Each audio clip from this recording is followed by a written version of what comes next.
Hello everyone and welcome to the Commexis Cast Daily, all the news you need to know from our inbox to yours. I'm Matthew McGrorty, the videographer and podcaster here at Commexis, and today I'm joined by the lead strategist at Commexis, Philip Brooks. Good morning. So today we're going to be talking about a couple voice and digital assistant statistics that we thought were pretty interesting. Yeah. Starting off, I just want to mention a couple eMarketer numbers about just how prevalent voice digital assistants and voice search are. So eMarketer predicts that the number of voice-enabled digital assistant users in the U.S. will grow from 60.5 million in 2017 to 75.5 million by 2019. And all of the people using this service, they typically skew younger. So for example, in 2017, nearly half of voice-enabled digital assistance users will be millennials. Nearly 9 in 10 people who had voice assistants talk to it every day, while 1 in 3 said they used it more than 5 times per day.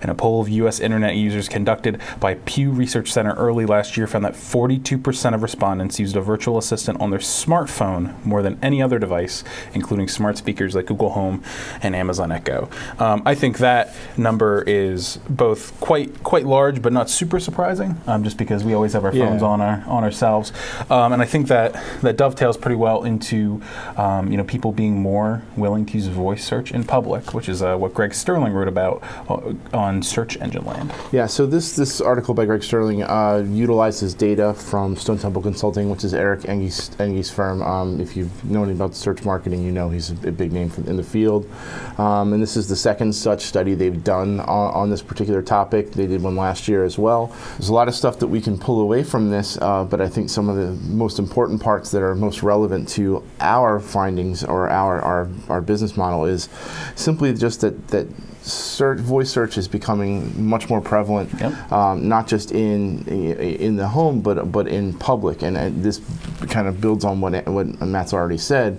But some of the more interesting information that I was able to pull out of it was simply that people are looking less for search results and more for direct answers to questions, which is a little bit, I guess, concerning to me, because it sounds to me like they're putting some implicit trust in the digital assistant to deliver the right response. Yeah, that's true. Rather than giving you the opportunity to choose from relevant search results, which is a little bit, kind of not what search engines provide. So, they do give you the best, if you look at the way the SERPs on the page are displayed, the most likely to be the correct answer is towards the top, obviously, because that's how organic rankings are sorted. But, they do kind of stop short of saying this is the definitive answer on this particular topic.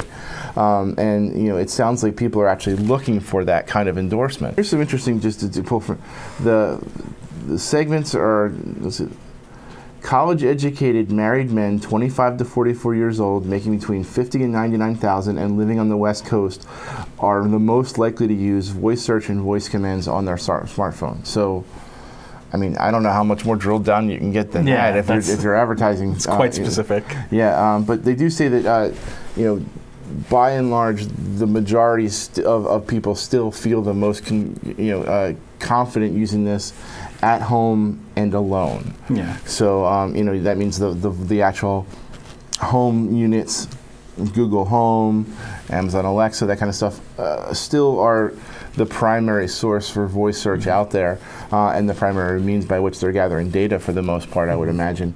But people are feeling more confident in that, and they point to a rise of about 12% from last year in using these in person, in public. So, I mean, it's I think that also probably has a lot more to do with this digital assistant thing being just people growing more comfortable with it at home and realizing that they have essentially continuity with that same digital assistant on their phones.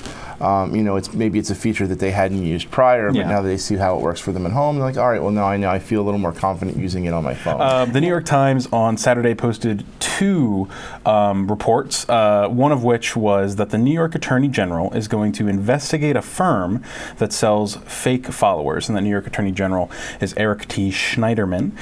He opened an investigation into a company that sold millions of fake followers on social media platforms, some of them copying users' real personal information. and that company is Devumi. So the other piece that the New York Times posted on Saturday followed basically some of the financial records of Devumi and went really in depth on some of the people who bought fake followers from this company, as well as how the company started and formed. And it was a really, really great piece. I suggest you check it out. I'm going to link it in the description of the blog post because it is really fantastic. It's fascinating. It really is. There are some graphs in there that follow a couple of the Twitter accounts, and they show the slow growth, and then you can just see straight lines of where they bought followers and stuff like that. So it was really, really interesting look at it. But Eric T. Schneiderman is going to be sort of investigating this company. Just so you guys know from this, the company Devumi and its sale of automated followers to a swath of celebrities, sports stars, journalists, and politicians was detailed in the New York Times. At least 55,000 of its bot accounts used names, pictures, hometowns, and other details taken from people on Twitter. The real users hailed from every U.S. state, including New York, and dozens of countries, a Times analysis found. Mr. Schneiderman wrote on Twitter, "Impersonation and deception are illegal under New York law, and we're opening an investigation into Devumi and its apparent sale of bots using stolen identities." One of the reasons that this is important is Devumi listed a Manhattan address, falsely listed a Manhattan address in the creation of the business. So that's probably one of the other reasons why this is being looked into, other than the obvious fraud, et cetera, et cetera. So what do we think about this, Phil? Well, I mean, there's a lot of pieces here to think about. First of all, the jurisdictional issue. When they're open, because they're claiming to be a New York company, even though they're actually not. Yeah. That obviously opens them up to some sort of retribution from New York, which is why Schneiderman's doing what he's doing. But I think from an overall perspective, it really just takes something that we've talked a lot about, kind of ad nauseum, which is the influencer movement in social media.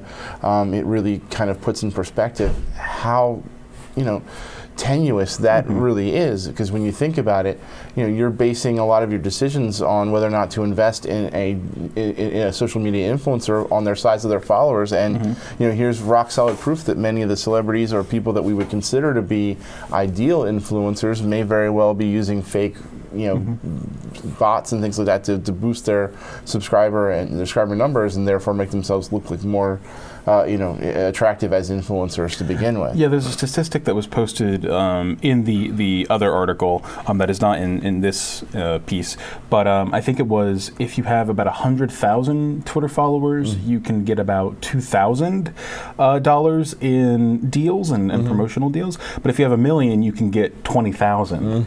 And one of the things that a lot of people mentioned, some of whom, many of the celebrities and other people refused to comment, but a couple of them mentioned that you spend maybe a penny per follower from this company or similar companies, and you make so much more in comparison that the cost is automatically paid for you.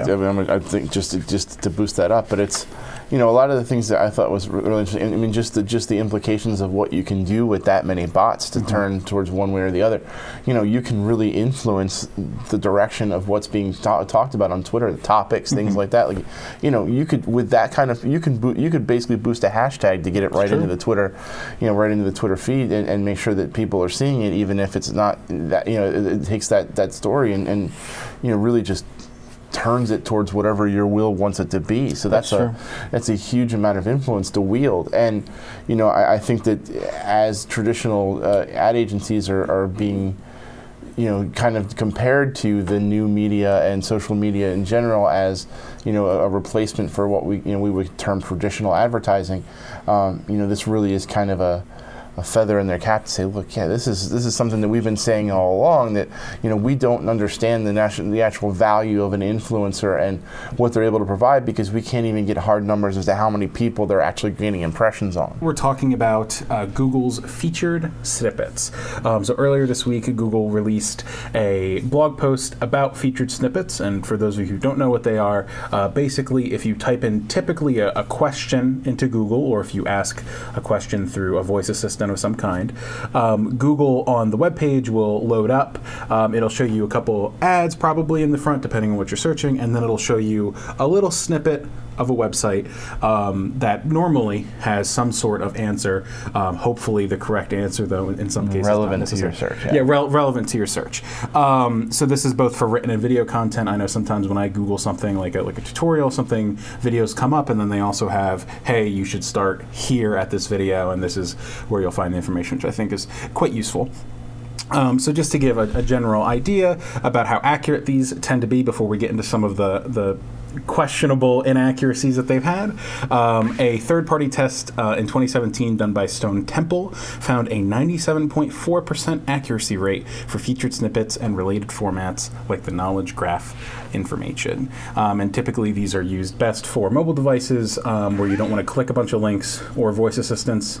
We talked the other day about how a lot of people just want direct answers, right. Which this helps, though there are some questionable things that happen. So in this blog post, Google also covered a lot of the things that went wrong with these featured snippets, including things like, depending on your search query, you might find out that inaccurately, Obama attempted a coup of some kind, or depending on what you typed in, you might think that Google is promoting women hatred. So I guess my question is, how do these things kind of happen, and what are some ways that we think people are trying to sort of game the system in this sense?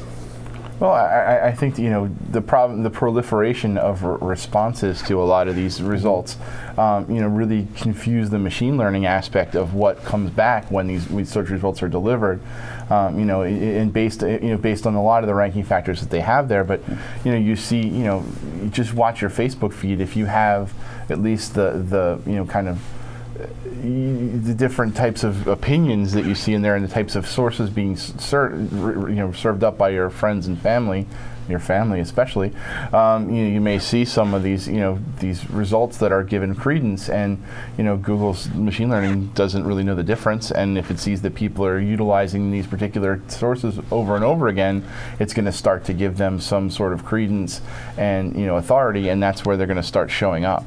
That's true.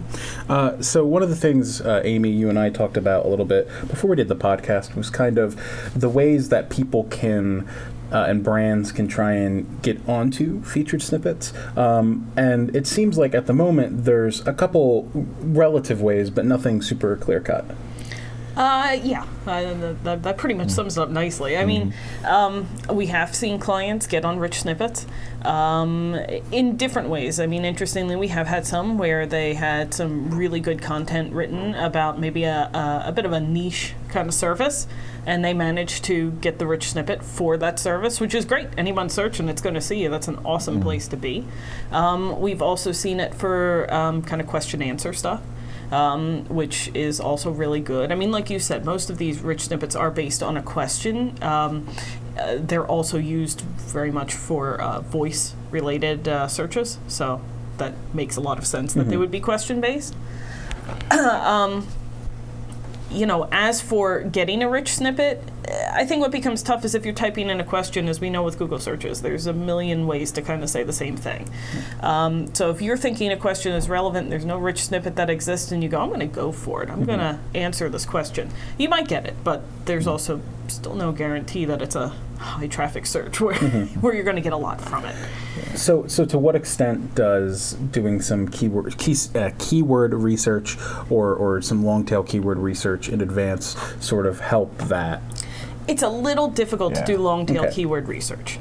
Because again, the longer your keyword gets, more like a question, the more variations you can get on the same kind of wording.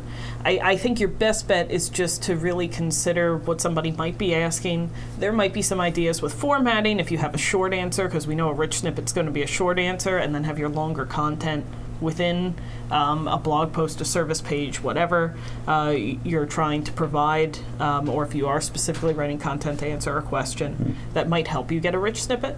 But as for researching longer tail keywords, it's a little bit tough. Yeah, I think it's the problem is that if you're looking at it as though you're researching long tail keywords, you're probably looking at it incorrectly. Okay. Because in this case, you're actually doing semantic search, which is a full sentence that actually speaks out exactly what you're trying to search for. So if you're trying to create content, you actually need to come up with that whole statement that people are asking, that question, that query is, like you said, are lizards good pets? Or, are reptiles good pets? You need to anticipate what that question is and all the different permutations of that question to be able to become the most authoritative response for it. And that's a lot bigger than a long tail keyword would normally be. You're not just searching for a key term, you're actually trying to actively answer a question. So I think that's really how that's something that's been proliferating in search for for years now, and I think I think the ultimate rise of it has been the voice search functionality, because that's how people ask questions. That's true. All right. Well, thank you everybody for tuning in to today's episode of the Commexis Cast Daily. Check us out tomorrow for more of the latest trending news. Have a great day.